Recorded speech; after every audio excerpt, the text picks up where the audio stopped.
Good morning children. आज हम पढ़ेंगे वाणिज्य गणित या चैप्टर 12 वाणिज्य गणित, जिसको हम कॉमर्स मैथ्स भी कहते हैं। अब ये वाणिज्य गणित क्या होते हैं? हम जो भी काम है, रोज़मर्रा के काम होते हैं, किसी चीज़ का क्या कीमत है, कितने में हमको मिल रही है, कोई गाड़ी खरीदने चाहते हैं या हम मार्केट में बैंक में पैसा जमा कर रहे हैं तो हमें उस पर कितना ब्याज मिलेगा, हम किसी से उधार ले रहे हैं तो हमें उसको कितना देना पड़ेगा, या ये सारी चीज़ें जो हम होती हैं वो जो है वाणिज्य गणित या कॉमर्स मैथ्स कहलाती है। अब इसमें हमें पढ़ना क्या क्या है, ये पढ़ेंगे हम अनुपात, रेशियो, समानुपात, प्रपोर्शन, प्रतिशतता, परसेंटेज, लाभ हानि, लाभ प्रॉफिट, हानि लॉस, नफ़ा और नुकसान, साधारण ब्याज सिंपल इंटरेस्ट। ये जब हम बैंक में जमा करते हैं पैसा तो वो जो हमको साधारण ब्याज मिलता है वो हम लोग क्लास 6 में पढ़ेंगे। जब अगली क्लास में जाएंगे 7th 8th में तो एक चक्रवृद्धि ब्याज होता है, उसको भी पढ़ेंगे। व्यवहार गणित, अप्लाइड मैथ्स, जो हमारे जीवन में रोज़मर्रा के में काम आती है मैथ्स, जहाँ हम अपने जीवन में गणित का प्रयोग करते हैं कि किसी चीज़ को, मान लीजिए हम कहीं जाते हैं मार्केट में, कपड़े खरीद रहे हैं, सब्जी खरीदने गए तो हम दाम का भी तुलना करते हैं कि कितना कौन सा कहाँ पर हमको ज़्यादा पैसा देना पड़ रहा है, कहाँ पे कम देना पड़ रहा है, किस में हमको ज़्यादा अच्छी चीज़ें मिल जा रही हैं। तो ये हमारा जो है आपका व्यवहार गणित या अप्लाइड मैथ्स होता है। इसमें भी हम सबसे पहले आएगा ratio and proportion. Ratio and proportion, अनुपात, रेशियो, उसमें भी हम सबसे पहले रेशियो पढ़ेंगे, जिसे हम अनुपात कहते हैं। अनुपात का अर्थ होता है तुलना करना। तुलना हम घटाकर कर सकते हैं, अंतर पता करके या गुना, कोई किसका कितना गुना है, चाहे भाग देकर। अब इसको हम उदाहरण से समझ लेते हैं। जैसे मान लीजिए एक बच्चा है रवि, उसकी उम्र है 14 वर्ष, उसकी बहन है शीला, उसकी उम्र है 10 वर्ष। तो अब इसमें अंतर कितना है रवि और शीला की उम्र में?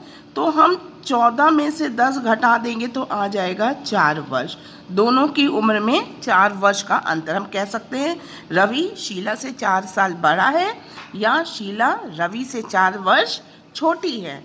अब मान लीजिए कितना गुना, कोई चीज़ कितनी गुना है उसको निकालना होता है तो हम भाग देते हैं। जैसे रवि की उम्र शीला की कितनी गुनी है, तो पहले हम 14 लिखेंगे और उसके नीचे 10, 14/10। या इसको हम अनुपात में जब लिखते हैं तो 14 और ये जो यहाँ नीचे आ जाइए, 14 और ये अनुपात का, ये जो 2 बिंदु है ये अनुपात का चिन्ह होता है, 14:10। ठीक है। कोई भी चीज़ है, कोई गिनती है, मान लीजिए कि किसी को जो है आपको कि कोई मित्र है उसको 40 अंक मिले हैं, आपको 45 अंक मिले हैं, तो आपकी मित्र और आपके नंबरों का अनुपात क्या है? 40:45। इसको इस तरह लिखते हैं या बटे के रूप में भी लिख लेते हैं। तो ये हमारा भाग देना, गुणा करना, गुणा विधि या ये होता है तुलना। यही हम जो है अनुपात या रेशियो में पढ़ेंगे। अब यहाँ कुछ चीज़ें देख लीजिए। एक और उदाहरण है, एक कक्षा में 20 लड़कियां हैं और 25 लड़के हैं। अब आपको अगर बताना है कि लड़कियों का लड़कों से अनुपात क्या है, तो लड़कियां हमारी कितनी हैं? 20 है ना। लड़कियों का अनुपात हमको निकालना है लड़कों के से तुलना करके। तो लड़कियों की संख्या 20 और लड़कों की संख्या 20/25। ठीक है। दूसरा हमें निकालना है लड़कियों का अनुपात, लड़कियां ये बटे कुल बच्चे, टोटल बच्चों से। तो ये कुल बच्चे का कितने होंगे जो लड़के और लड़कियों का मिला देंगे, 20 और 25, तो हमारे कुल बच्चे 45 निकल आएंगे। तो लड़कियां हमारी 20 ही हैं, कुल बच्चों की संख्या 45 हो गई।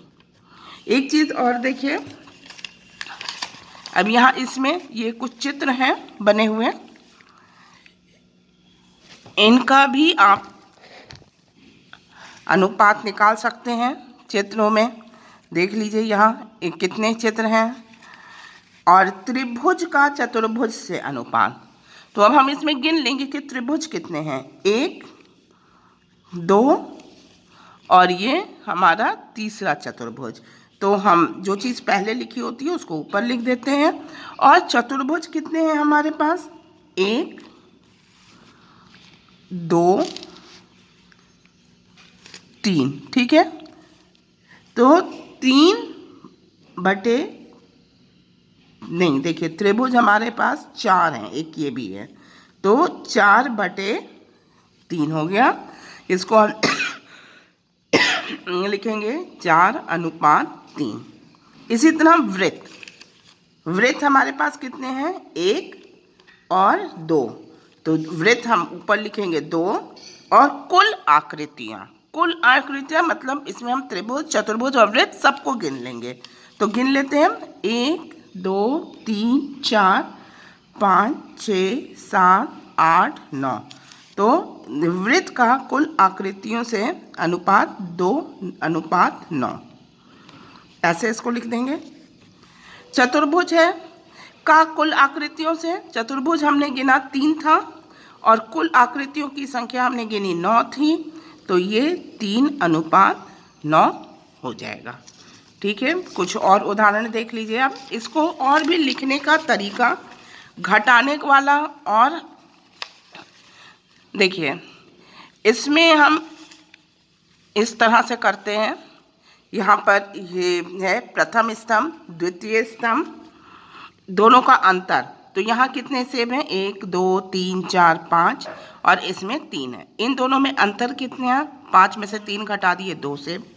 अगर अनुपात लिखना होगा तो हम इसको लिखेंगे 5/3 या भाग के रूप में 5/3। तो ये यहाँ भाग देते हैं, तो ये 5/3 और अनुपात 5/3। इसी तरह गेंद है, 4 गेंद यहाँ है, 2 दूसरे स्तंभ में हैं, इनमें भी अंतर, 4, 1.5, 2 गेंद का हो गया। 4 को और भाग देंगे, 4 को भाग देंगे 2 से, हमेशा प्रथम स्तंभ को दूसरे स्तंभ से भाग देना है, और अनुपात हम 4/2 लिखेंगे। पतंग है 3 और 1, यहाँ भी अंतर 2 है, इसको 3 को भाग देंगे 1 से, 3/1 लिखेंगे भाग के रूप में, और अनुपात जब लिखना होगा तो 3/1।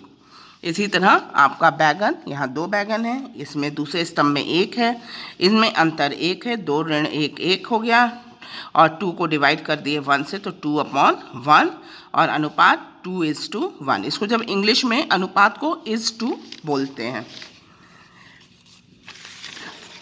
अब इसके बाद कुछ और चीज़ें भी हम लोग जान लें कि अब देखिए जो इस रेशियो के बारे में जो चीज़ें हमको मालूम होनी चाहिए। रेशियो आपका इंग्लिश का वर्ड है और अनुपात उसी को हिंदी में कहते हैं।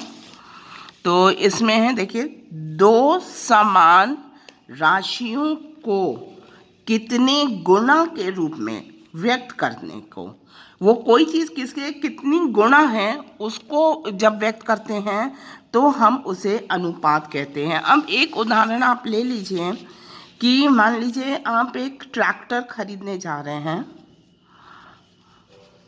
तो जिसकी कीमत 4 लाख रुपए है, ठीक है। और एक आप 2 पहिया स्कूटी खरीदने गए, उसकी कीमत 40,000 है। अब इन दोनों में अनुपात, स्कूटी के दाम और ट्रैक्टर के दाम में अनुपात क्या है? तो ट्रैक्टर और स्कूटी में, तो ट्रैक्टर का हम ऊपर लिख देंगे जैसे अंश लिखते हैं, या और फिर नीचे स्कूटी का दाम लिख देंगे 40,000।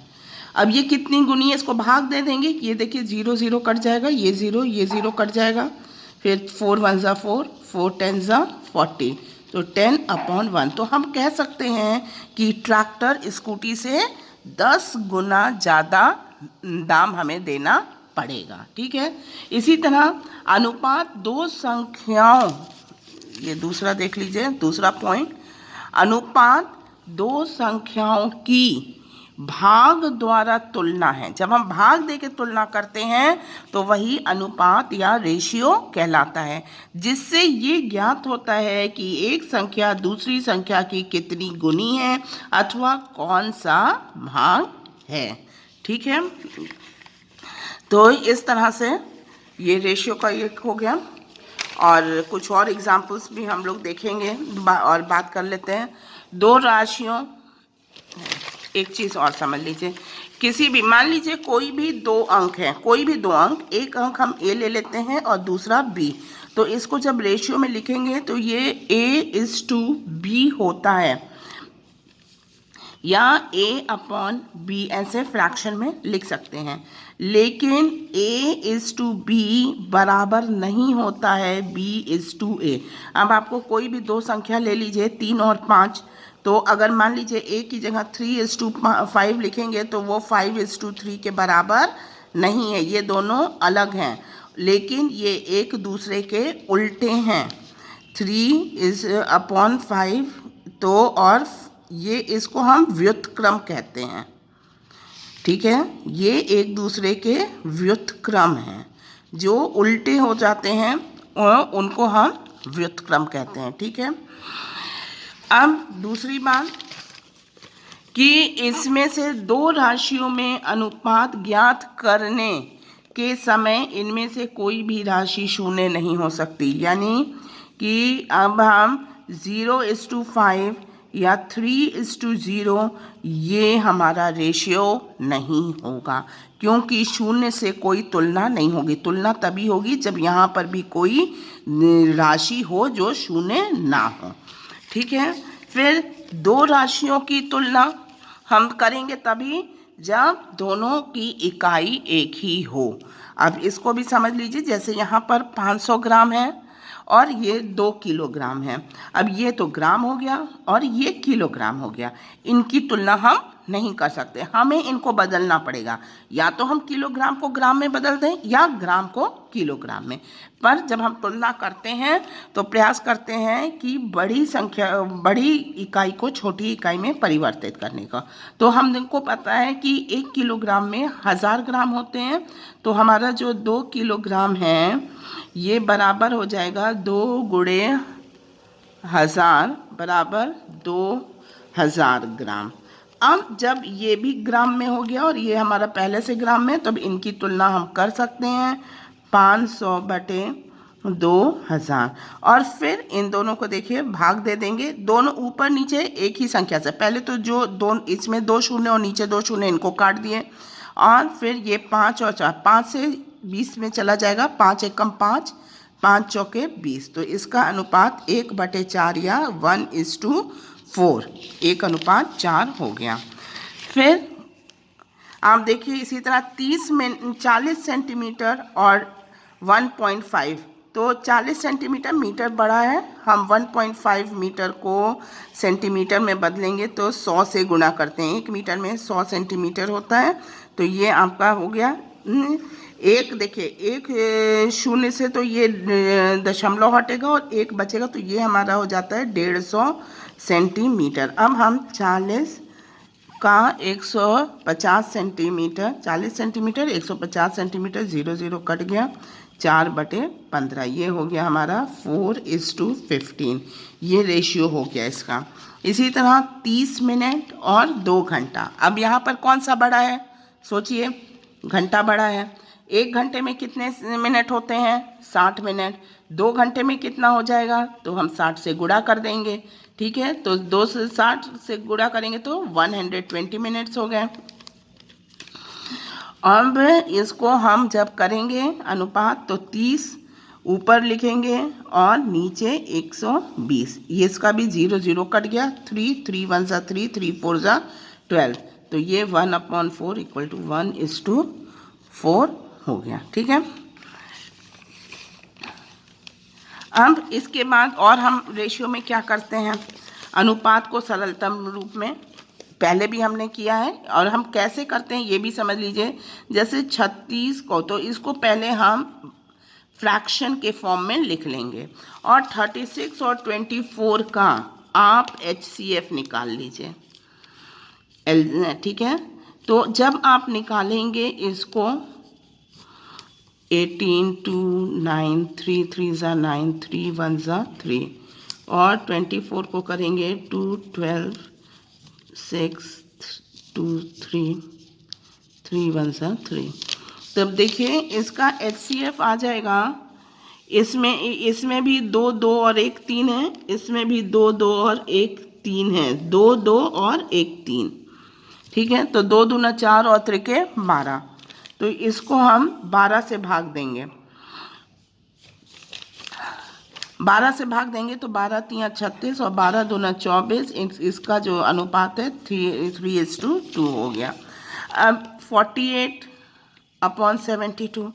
आप ऐसे भी कर सकते हैं कि आप सीधे HCF निकाल लीजिए, महत्तम समापवर्तक निकाल लीजिए, तब उससे करेंगे। या नहीं कर रहे हैं तो भी आप एक क्रम से एक बराबर से पहले 2 से इसको भाग दिए तो 24, फिर ये 36, फिर हमको मालूम है 24 और 36 12 आया था, 12 से दे दिए 24, 12 दूना 24, 12 3 36, तो 2/3 इसका हो गया 2:3 अनुपात।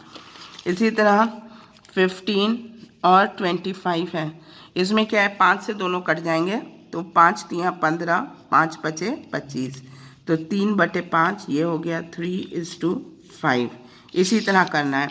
अब यहाँ 3 घंटा और 45 मिनट। अब यहाँ पर इन सब में कोई इकाई नहीं थी और यहाँ पर इकाई दी है वो भी अलग अलग है। यहाँ घंटा है, यहाँ मिनट है। हम क्या करेंगे, घंटे को मिनट में बदल देंगे। 3 × 60 180 मिनट। और अब इसका अनुपात निकालेंगे 180/45, ठीक है। अब देखिए 9 से चला जाएगा, पहले आप 9 से काट दीजिए। तो 9 से काटेंगे तो ये 9 2 ज़ा 18 20 और 9 5 ज़ा 45 और फिर दोनों 5 से कट जाएगा तो 5 4 ज़ा 20 और 1, इसका अनुपात हो गया 4:1। फिर आपको तुलना करना है कि 2:3 और 5:8 कौन सा बड़ा है। तो हम 2:3 को लिख सकते हैं 2/3 और 5:8 को लिख सकते हैं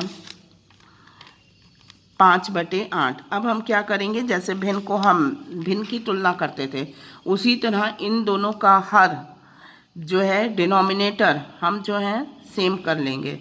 सेम करने के लिए क्या करेंगे, इसके डिनोमिनेटर से इसको मल्टीप्लाई कर देंगे और इसके डिनोमिनेटर से इसको, और ऊपर और नीचे दोनों को। जैसे 2/3 को हम 8 से मल्टीप्लाई करेंगे ऊपर नीचे दोनों, तो ये हो गया 16, 2 8 ज़ा 16 और 24। और इसको हमने किया 5/8 को ऊपर नीचे, अब इसके डिनोमिनेटर से 3 3, ये हो गया 15 और 24। अब हम देख रहे हैं दोनों का जब डिनोमिनेटर सेम हो गया तो बड़ा कौन सा है, 16। इसका मतलब 2:3 बड़ा है 5:8 से। इसी तरह से अब यहाँ पर अलग अलग तरीके से भी हम अनुपात को लिख सकते हैं। 2:5 को हम फ्रैक्शन के फॉर्म में भिन्न के रूप में 2/5 2/5, या डेसिमल के फॉर्म में इसको जब हम डिवाइड कर देते हैं तो 0.4 भी आ जाता है। और सबसे बड़ी बात, रेशियो का कोई यूनिट नहीं होता है। ये अनुपात है तो रेशियो का कोई, उसके सामने कुछ नहीं लिखेंगे, मीटर सेंटीमीटर किलोग्राम कुछ नहीं लिखना है, ठीक है। बस आपको अनुपात केवल एक वो संख्या होती है, तो इसका कोई इकाई नहीं होती है क्योंकि ये अनुपात है। ठीक है, अब आप लोग ये समझ गए हैं। आगे का एक्सरसाइज, अब आप लोग एक्सरसाइज 12B अपने से प्रयास करेंगे हल करने का और उसको करके दिखाइएगा। Thank you.